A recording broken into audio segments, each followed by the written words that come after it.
another major set of forces which is transforming education, which I call the foundational shifts: the redefinition of knowledge, the redistribution of access, and the renegotiation of authority.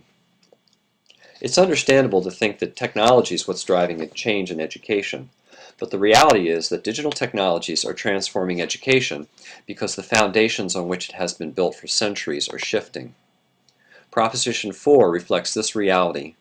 Technology has created many great vehicles for change, but the real drivers of change for online education are knowledge, access, and authority. Let's look at each of these shifts in turn. The very nature of knowledge itself is changing: where it resides and how it's produced, categorized, transmitted, shared, and mediated. Knowledge is no longer just an entity that is transmitted from someone who has it to someone who does not. Knowledge is now also something that is distributed rather than place-bound, constructed rather than transmitted, contextual and situational rather than fixed, and socially networked rather than isolated.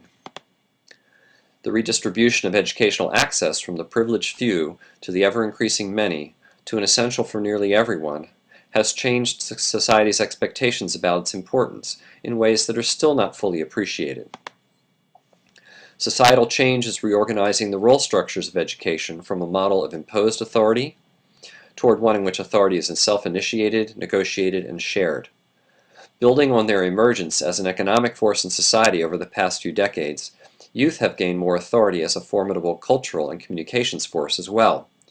Students have more power in the educational process as adults, customers, and participants.